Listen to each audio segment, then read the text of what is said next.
Boa noite, meus irmãos. Que a paz do Divino Mestre Jesus se faça em nossos corações, que o seu amor nos envolva a todos e que a espiritualidade benfeitora nos ilumine e nos auxilie. E nós vamos iniciar as atividades desta noite com a prece, orando a Deus Pai Todo-Poderoso, misericordioso, justo e bom, que derrame sobre a humanidade inteira as benesses divinas do seu amor, que possamos, rogando a Ti, Jesus, o auxílio necessário, compreendermos nesta noite os Teus ensinamentos, ensinamentos valiosos que têm um único objetivo: de convidar a cada um de nós à perfeição, de nos auxiliar nessa jornada evolutiva. Por isso pedimos a todos os bondosos espíritos que possam estar conosco nestes momentos, nos auxiliando em nossas reflexões, nos trazendo coragem de seguirmos a Ti, Mestre. E assim, com a oração que nos ensinastes, daremos por início a palestra de hoje. Pai nosso, que estais no céu, santificado seja o vosso nome. Venha a nós o vosso reino, seja feita a vossa vontade, assim na terra como no céu. O pão nosso de cada dia, dai-nos hoje. Perdoai as nossas dívidas, assim como perdoamos aos nossos devedores. E não nos deixeis cair em tentação, mas livrai-nos de todo o mal. Assim seja. E nesta noite, meus irmãos, o nosso tema é uma das bem-aventuranças do Sermão da Montanha. Bem-aventurados os aflitos, porque serão consolados, que está no Evangelho de Mateus, capítulo 5, versículo 4. Todos nós, que estamos encarnados no mundo de expiações e de provas, temos aflições.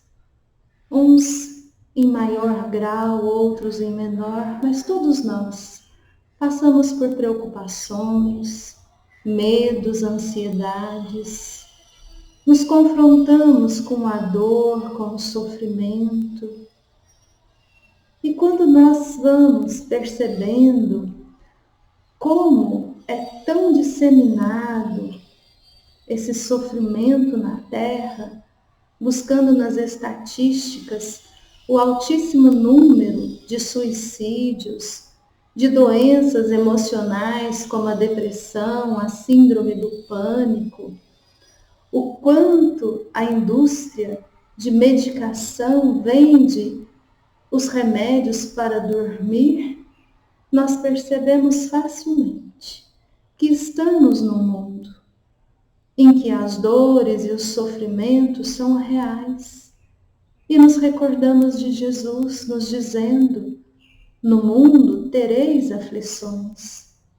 Temos dores, sofrimentos, aflições. Muitos de nós estamos angustiados. E a reflexão é: o porquê da dor? Por que sofremos?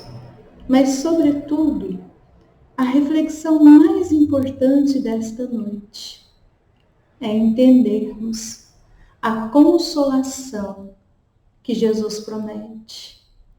Por que são felizes os aflitos?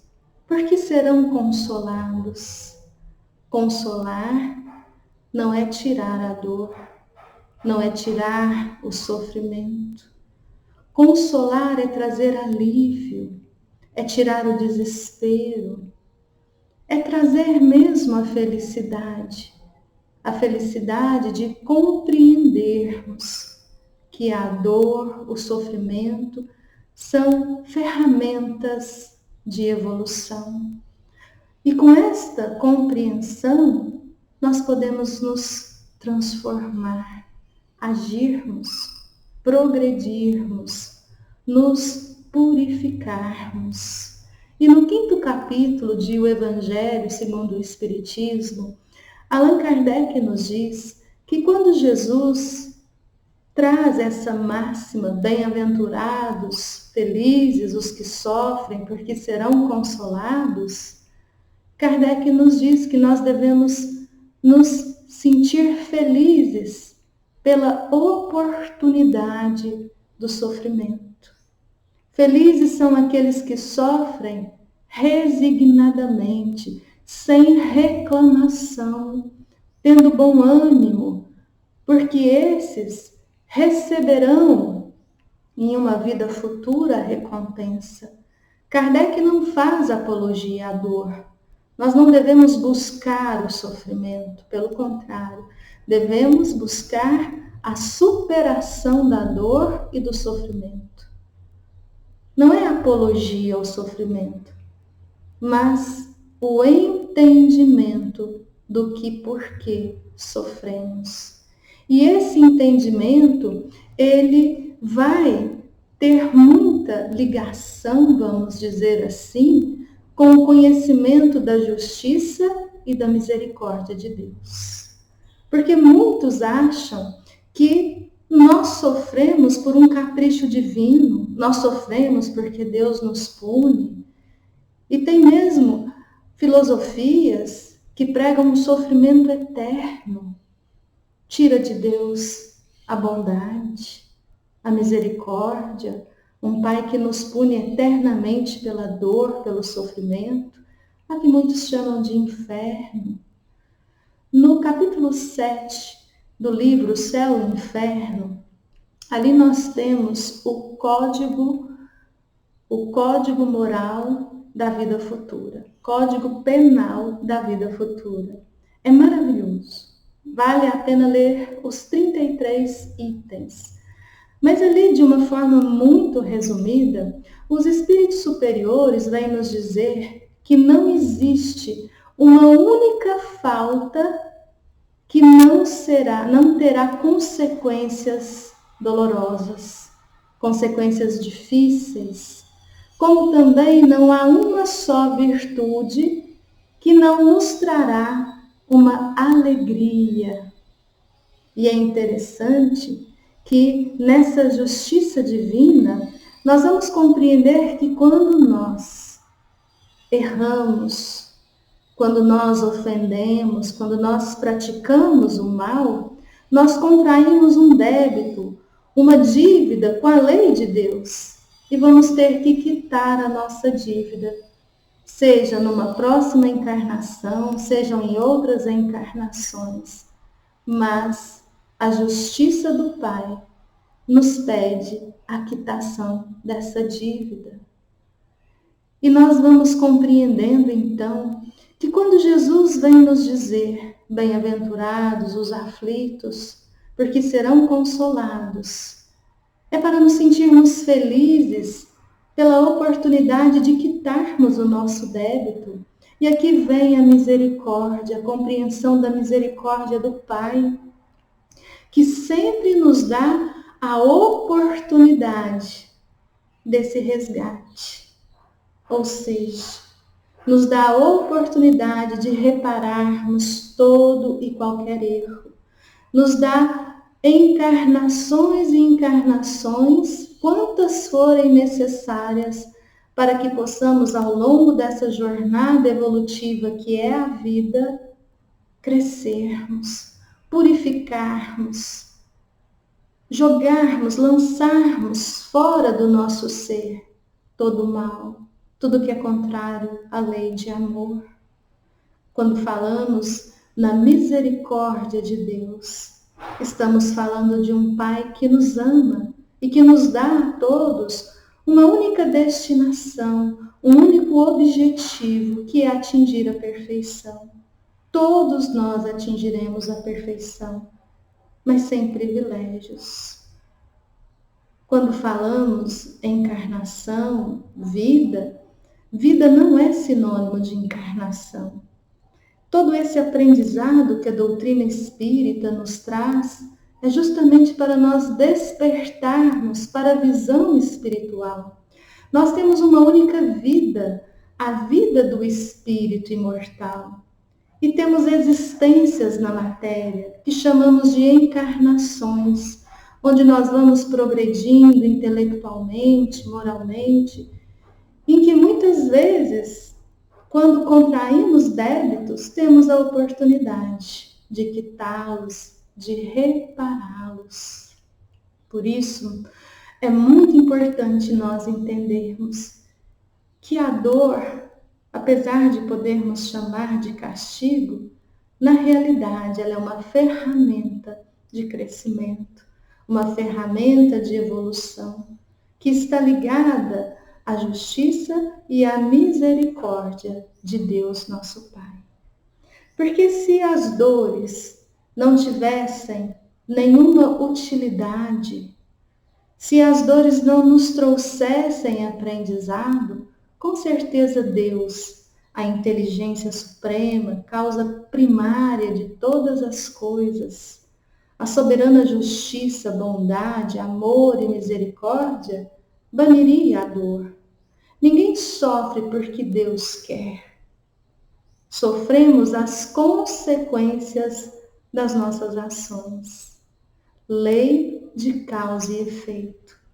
Com o nosso livre-arbítrio, dotados de uma liberdade de escolhas, porque nós somos os artífices da nossa evolução, quando atingirmos essa perfeição, atingiremos por uma realização, por um trabalho, por uma obra nossa. Somos esses artífices.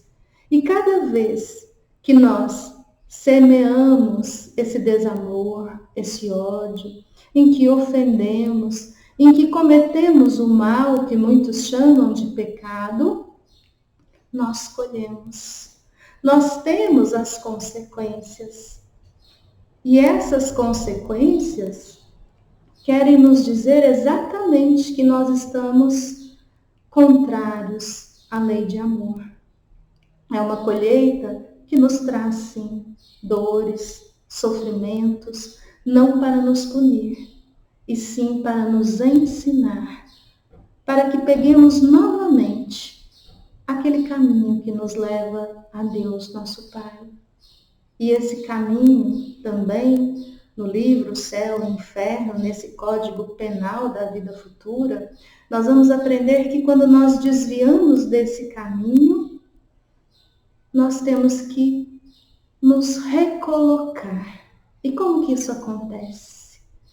Vem a professora dor e nós começamos a sofrer, a ficar incomodados, e essas dores nos levam a um cansaço. Nós nos arrependemos do mal que praticamos. E uma vez arrependidos, buscamos a expiação, expiar esta falta, dor, expiação. Diferente das dores que nos levam ao arrependimento, a dor da expiação, muitas vezes, é uma escolha firme de propósito. E expiando, estaremos nos preparando para a reparação, o amor que cobre a multidão de pecados. E assim prosseguimos. Não nos é vetado nunca a reparação. Estaremos novamente caminhando rumo à perfeição, rumo ao Pai. No livro Céu e Inferno também, em sua última parte, ali existem relatos dos espíritos falando das suas desencarnações, do que encontraram na vida espiritual. E se tratando de expiações terrestres, existe um espírito que foi na Terra, um industrial chamado Letil, que morava nos arredores de Paris, e ele vem a morrer em 1864. Uma caldeira incandescente com substância de altíssima temperatura acidentalmente vira sobre ele.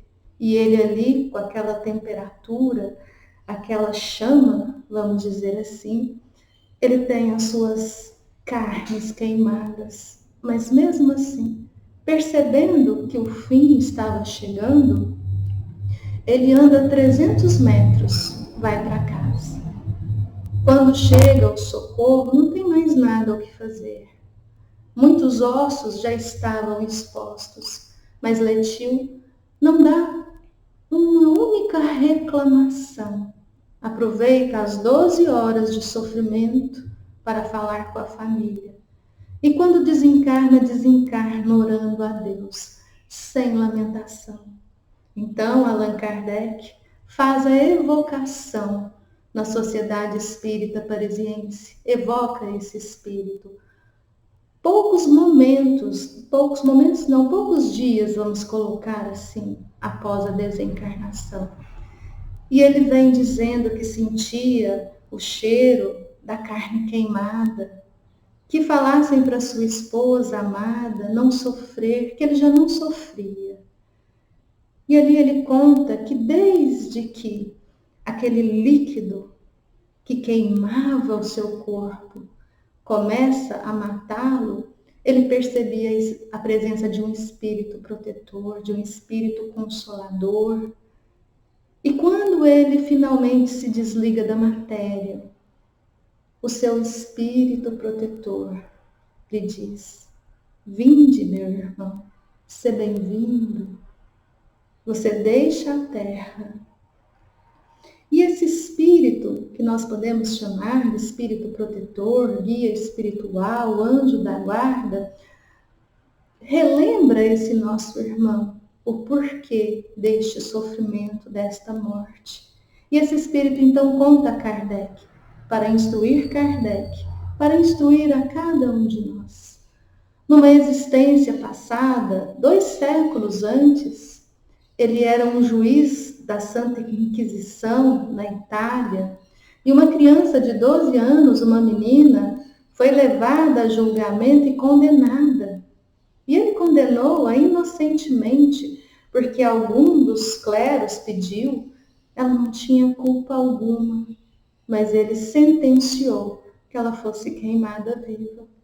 Interessante que as pessoas, que os carrascos que ali estavam, se negaram a queimar aquela criança. Ele então a queimou com as próprias mãos. E desde então, sofrimentos o levou ao arrependimento. E esse arrependimento fez com que este irmão rogasse a Deus Pai que ele pudesse passar por aquilo sem lamentar, para quitar a sua dívida, quitar o seu débito. Encarnado na terra, ele era um homem de bem, um bom marido, um bom pai. Todos gostavam de Letil. E essa morte serviu como expiação para esse espírito. Ele já não teria mais na memória essa dor arraigada, esta culpa. E aí nós compreendemos o porquê do sofrimento. E quando falamos nas causas, na origem da dor, no 5º capítulo do Evangelho segundo o Espiritismo, Bem-aventurados os aflitos, Kardec nos coloca que existem 2 origens para a nossa dor. Essa de Letil é uma origem passada. Aquele homem nada fez na existência que estava ali, vivendo, que pudesse, de uma forma ou de outra, trazer aquele sofrimento. Era de vida passada. Mas é interessante que o Evangelho nos traz que a grande maioria das dores e sofrimentos pelas quais passamos não precisariam existir, poderiam ser poupadas, porque têm origem na existência atual. Quando nós estamos falando de existência e vida, só fazendo um parênteses, a vida, uma só. Ora nós estamos vivos, encarnados na matéria, ora estamos vivos, desencarnados da matéria, mas sempre vivos. E não necessitaremos mais da reencarnação quando atingirmos a perfeição. E nós que estamos no mundo de expiações e provas, nós estamos aqui porque muitos de nós temos sim um passado a expiar, mas o Evangelho é tão claro. A maioria das nossas dores são pelas nossas intolerâncias, pelos nossos preconceitos, pela nossa indiferença, pela nossa soberba, pela maneira com que nós agimos, advindo dos nossos desejos, dos nossos sentimentos, dos nossos pensamentos. Muitas dores são devido ao nosso modo de ser, do aqui, do agora. E hoje nós devemos lembrar que estamos semeando o futuro. O passado é conhecido e imutável. O futuro é desconhecido, mas é mutável. Se querermos um futuro de bênçãos, de alegria, de felicidade, um futuro sem dor, sem sofrimento, devemos semear as virtudes que Jesus nos ensina. E essas dores atuais advêm dos nossos desejos, das nossas necessidades. Quantas vezes nós temos ali o essencial, mas estamos sofrendo por aquilo que é algo passageiro, ilusório, que vai permanecer aqui.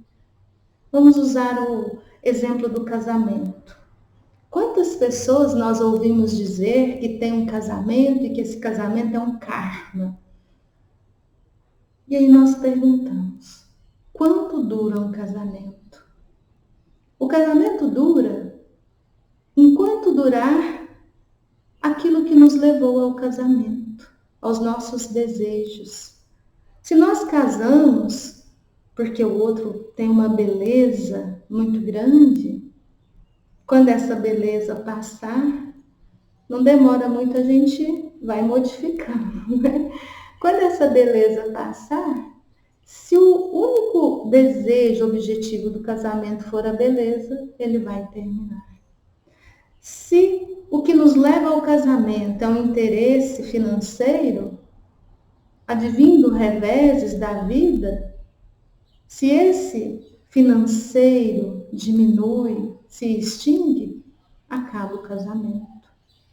Se o que nos leva ao casamento é o amor, um amor que nem sabemos explicar, depois de 30 anos, o coração pulsar, vir a alegria de estarmos juntos com aquela pessoa amada, se for o amor pelo amor, sem exigências, o casamento é eterno.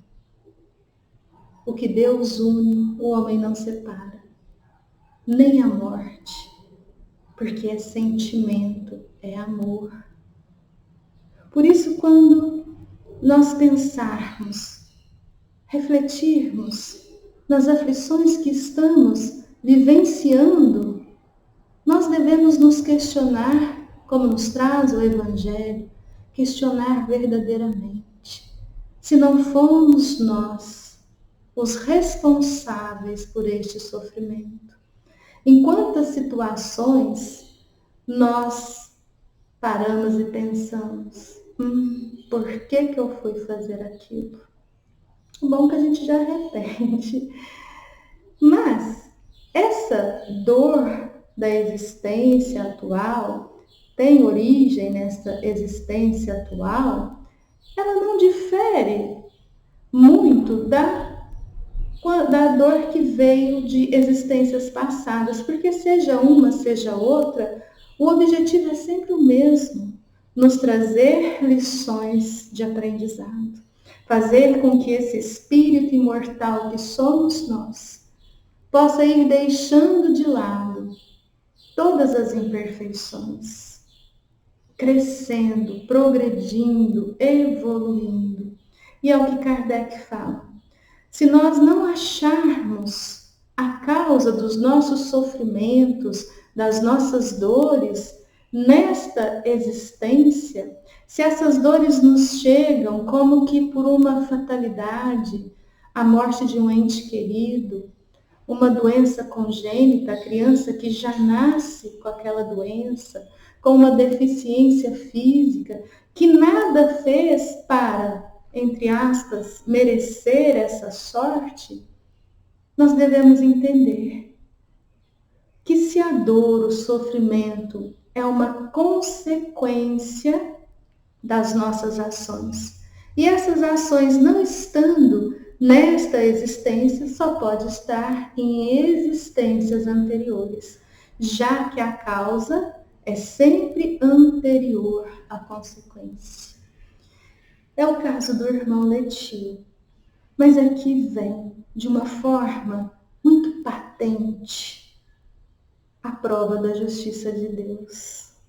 Porque muitos são contrários à ideia da lei da encarnação, que o próprio Mestre Jesus ensina a Nicodemos, um dos fariseus de alto posto no Sinédrio, que não conhece e que fica confuso quando Jesus diz que ninguém chegará ao reino dos céus se não nascer de novo. Como pode um homem velho entrar novamente no ventre de sua mãe?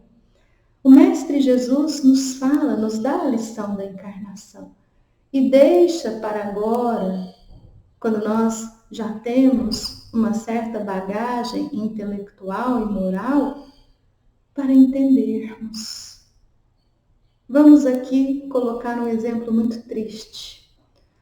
Uma criança que está nascendo nesse instante, odiada pela mãe. A mãe não a quer. Vai para um local e quando esse bebê nasce, ela joga esse bebê no lixo, no mato. Essa criança, se sobreviver, ela terá que passar por um processo de adoção, nem sempre bem sucedido. Mas ao mesmo tempo que nasce esse bebê, nasce outro bebê, cercado de amor, de carinho, alegria de ter os familiares ali para o receber. Nasce sem nenhuma deficiência física, tem uma condição material confortável. Para aqueles que não acreditam na reencarnação, nós teríamos que acreditar num Deus injusto, que privilegia uns e menospreza, faz sofrer outros. Não tem como nós compreendermos um Deus justo. Mas sabedores de que Deus é a soberana justiça, essa criança, esse bebê que reencarna em condições tão difíceis, pode ser que tenha errado e arrependido, pede para passar por esta expiação. Mas nem todas as dores são expiações. Podem ser provações. Qual a diferença? Quando se fala que toda expiação é uma prova, mas nem toda prova é uma expiação, às vezes dá um nó na nossa cabeça e fala, como assim? Vamos pensar em nós, estamos sofrendo. O nosso sofrimento, ele é expiação se tiver uma ligação com existências passadas. Mas ele pode ser uma prova, não tem ligação nenhuma com o nosso passado. É algo que vai nos fazer crescer. Como que nós vamos diferenciar? Não é preciso diferenciar. O que é preciso é nos resignarmos à vontade de Deus. Não é uma submissão. É quando nós acreditamos neste Deus de amor, neste Deus soberano que Jesus nos apresenta como Pai. E aí nós vamos aproveitar. É o bem sofrer, sem lamentação. E algo também muito importante que nós não podemos deixar de lado é entender que nem toda dor, que nem todo sofrimento está ligado a um erro. Muitas vezes, espíritos já mais evoluídos, querendo adiantar a sua evolução, como os jovens falam, né, dar um upgrade na evolução, muitas vezes pedem situações difíceis, não por terem errado, mas para que possam progredir mais rapidamente, se livrar desses mundos onde ainda existe a pujança da dor e do sofrimento. Que mundo? Os mundos inferiores de expiações e provas. Esses espíritos elevados vão passar por provações até alcançarem a perfeição. Se nós pensarmos nos mundos felizes, bons espíritos, não existe dor, não existe sofrimento, existe provas, mas sem essa dor, sem esse sofrimento. Para nós entendermos, também no livro Céu e Inferno, em sua segunda parte, Expiações Terrestres, tem a mensagem de um espírito chamado Adelaide. Adelaide, quando encarnada na Terra, aos 11 anos, é contratada como uma empregada doméstica na Normandia. Os patrões muito ricos mexiam ali com a venda de alimentos, de animais, e, passado 2 anos, vem uma enchente do rio Sena e acaba com a plantação, mata todos os animais. Esses patrões veem a miséria material. E o que Adelaide faz? Ela pega todas as suas economias e ela oferece aos seus patrões. Não os abandona, fica servindo-os sem nada cobrar, até que esses patrões desencarnam. E ela então passa a cuidar da filha do casal. Ela trabalha duro para manter a sua patroa. Ela se casa e leva junto a patroa. São 50 anos em que ela serve essa patroa, até que desencarna.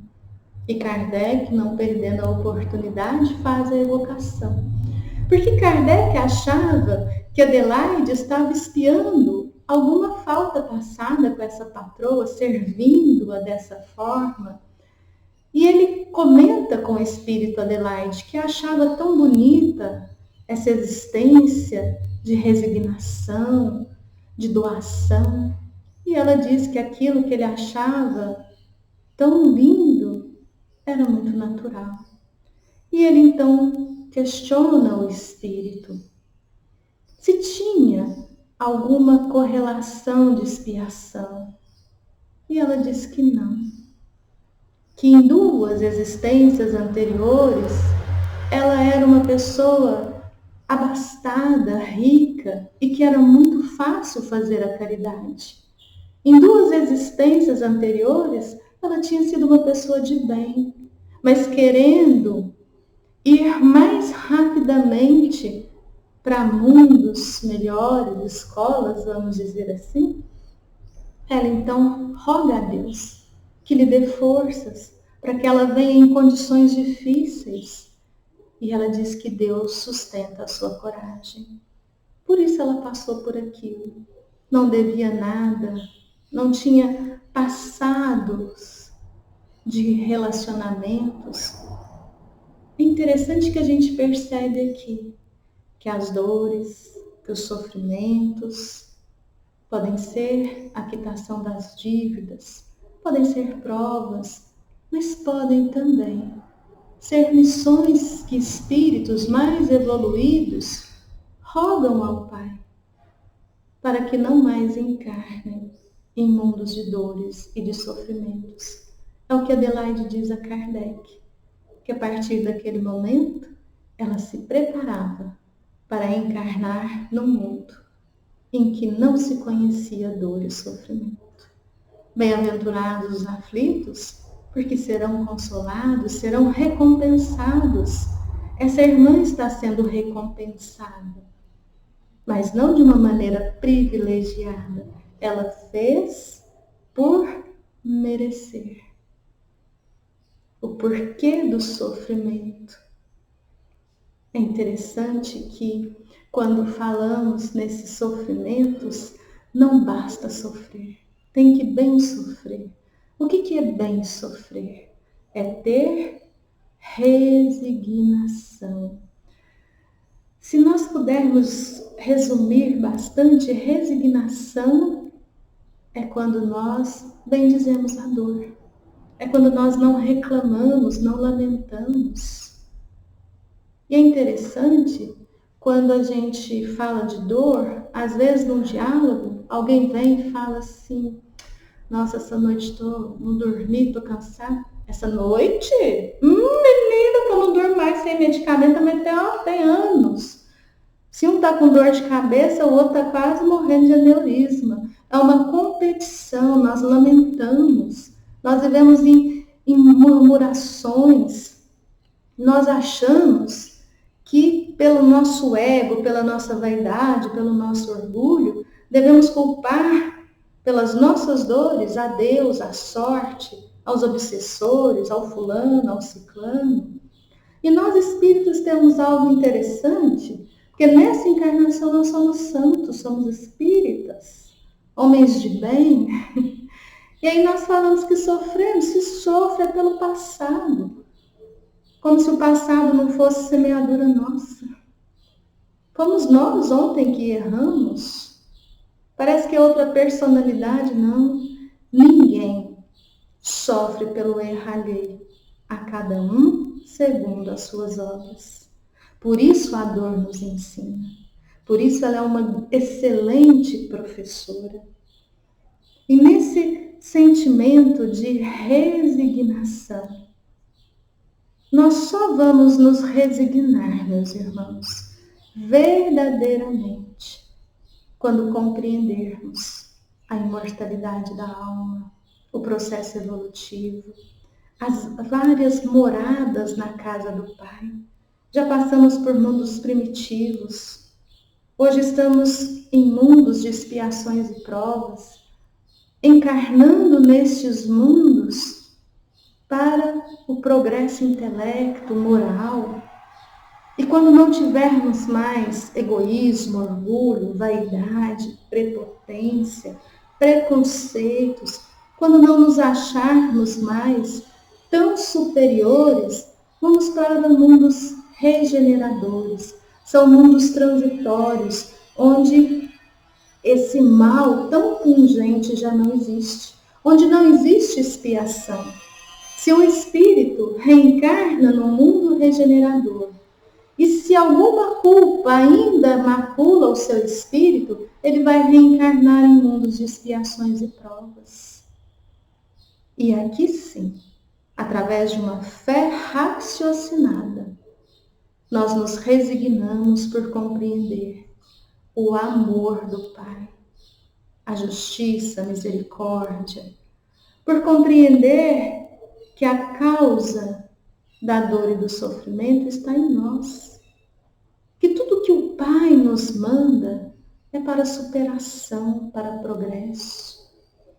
Aí sim, resignados, felizes, bem sofremos.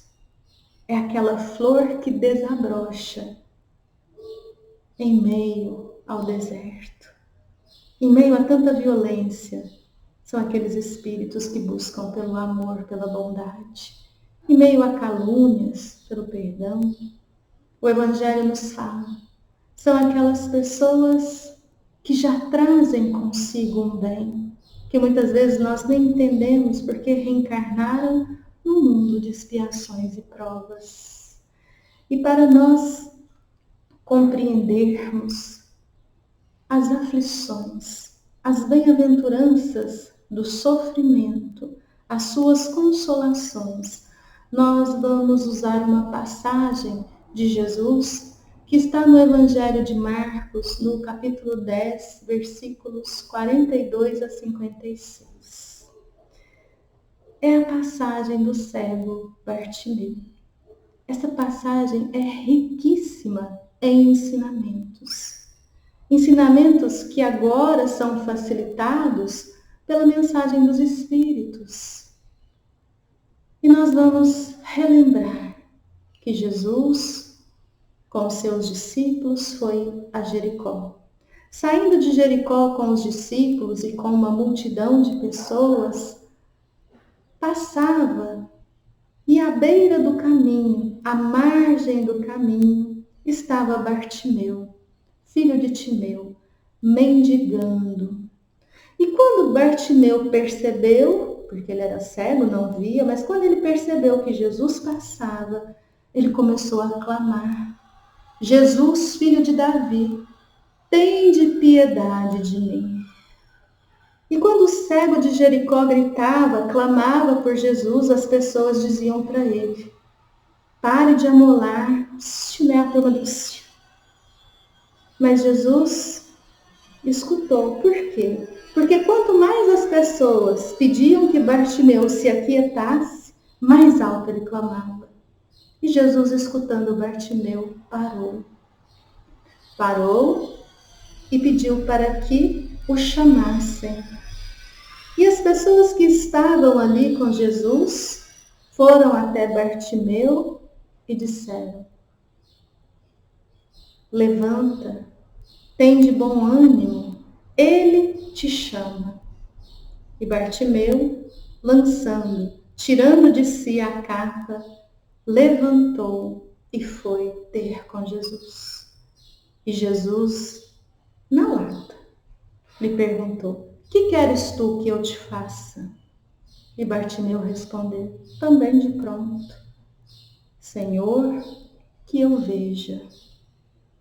E Jesus então respondeu: vê, a tua fé te salvou. E Bartimeu então passa a enxergar e a seguir Jesus pelo caminho. Tudo que nós estamos falando aqui, nós percebemos nessa passagem. Bartimeu, cego, mendigando, à margem do caminho. Nós vemos aqui a figura da dor, do sofrimento. Alguém com uma deficiência física, marginalizado pela sociedade, tendo que viver da caridade alheia. Mas Bartimeu, ele não se sente ali, quando ele percebe Jesus, ele não se sente apiedado dele. Ele era cego, então ele usa das suas outras potencialidades, ouviu, chamou, clamou. Ele clama Jesus. Esse clamar é um pedido de ajuda verdadeiro. Jesus representa aqui a vida. Jesus passava, a vida passava, a oportunidade passava, porque a vida não para. A vida tem que ser vivida por nós. E Bartimeu cria essa coragem, vendo que Jesus passava, tomando em si de força, de fé, de coragem. Quanto mais pediam que ele calasse, mais ele chamava. É quando nós falamos, quanto mais eu rezo, mais assombração me aparece. E às vezes, quando a gente está em sofrimento, querendo sair do sofrimento, advém outras situações e muitas vezes nós desistimos. Quantos são os que suicidam? Bartimeu não desistiu. Quanto mais difícil, mais forte ele se fez. Diante da dor, ele buscou a superação. E Bartimeu, então, clamou tão alto. O que é esse tão alto? Tão verdadeiramente que Jesus parou. A vida para nos ouvir. Quando chega a maturidade espiritual, quando nós buscamos verdadeiramente a nossa essência, o conhece-te a ti mesmo. Bartimeu chama Senhor, reconhece a autoridade moral do Cristo. E ali ele não está reclamando, ele não está falando que imerecidamente ele nasceu cego, não. É quando nós olhamos para dentro de nós e percebemos que nós erramos, que se sofremos é justo, porque Deus é justo. Se sofremos é merecidamente, é a coragem de olhar para dentro de nós. E é muito interessante aqui, porque quando a gente vê um cego à margem do caminho, Jesus, tão bondoso, seria de esperar que Jesus fosse a Bartimeu, mas não. Jesus manda chamar Bartimeu. Bartimeu tem que levantar e vir a ele. Por quê? Porque a vida não vem a nós. Nós é que temos que viver. Na realidade, a vida nos dá exatamente o que nós damos à vida. E Bartimeu levanta. Não é fácil levantar quando nós estamos com tanta dor, com tanto sofrimento. Às vezes, em posições em que temos que tomar decisões difíceis, às vezes diante de doenças que requerem tratamentos tão dolorosos, à frente de traições tão difíceis, é preciso levantar, é preciso agir. Porque ajuda-te e o céu te ajudará. É isso que Jesus quis ao chamar Bartimeu. Levanta-te, por mais difícil que seja, meus irmãos. Nos piores momentos de dor, é aquele momento que nós devemos levantar e buscar viver, buscar o Cristo Jesus. E Bartimeu lança de si a capa, retira a capa, retira as exterioridades. A capa tinha o significado da mendicância. Aqueles que precisavam mendigar tinham que possuir essa capa. Bartimeu desveste essa capa de vítima, essa capa de proteção que muitas vezes representa aquilo que nós queremos que os outros pensem de nós. As exterioridades. Para ir ao Cristo, temos que ir em essência. O Cristo nos conhece, sem exterioridades. Para Jesus não importa se somos brancos, pretos, homens, mulheres, héteros, gays, se somos gordos, se somos magros. Lembrando da advertência de uma rainha da França ao desencarnar, que está no capítulo 2 do Evangelho, quando retornamos à vida espiritual, só nos é questionado o bem que praticamos, as lágrimas que enxugamos. É preciso nos desvestir das exterioridades e buscarmos Jesus. Bartimeu vai a Jesus de coração aberto. E quando Jesus pergunta: "Que queres que eu te faça?", se Jesus nos perguntasse isso agora, o que nós responderíamos? Bartimeu responde: "Que eu veja, que eu tenha olhos de ver, de discernir o que é riqueza verdadeira, riqueza do Espírito, discernir entre o bem e o mal." E é interessante que nessa curta passagem nós percebemos Bartimeu, sofredor, marginalizado, e agora nesse final, quando Jesus fala: "A tua fé te salvou", Bartimeu levantar, se desvestir, ir de encontro a Jesus e segui-lo pelo caminho. É o que nós temos que fazer. Diante da dor, do sofrimento, compreendendo que nada é injusto, nos levantarmos e seguirmos Jesus, seguirmos o Cristo, nesse caminho de paz, de bem, de virtudes. Para nós finalizarmos, nós temos agora na memória uma música que nos veio, uma música do Gonzaguinha. Nós gostaríamos de finalizar com ela. Viver e não ter a vergonha de ser feliz. Cantar, cantar a beleza de ser um eterno aprendiz. Eu sei que a vida deveria ser bem melhor e será. Assim que nós pararmos de mendigar, de nos vitimizar, de aceitarmos esse passado como um professor, de levantarmos, de não termos medo de viver essencialmente espíritos imortais, encarnados ou desencarnados, com o objetivo de seguir esse caminho, viver amando a Deus sobre todas as coisas e ao próximo como a nós mesmos.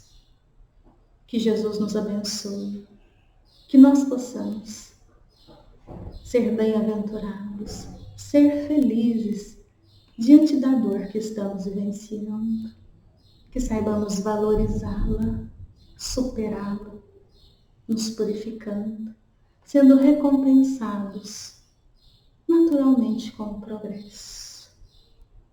E assim, rogamos neste momento final a todos os benfeitores que protejam a todos os irmãos, a todos os lares, que fluidifiquem as águas colocadas e que nesta noite, no desprendimento do sono, possamos estar na presença de Jesus. Possamos estar com os nossos espíritos protetores, respondendo ao questionamento: que queres tu que eu te faça? Fiquemos em paz. Amo vocês. Beijo no coração.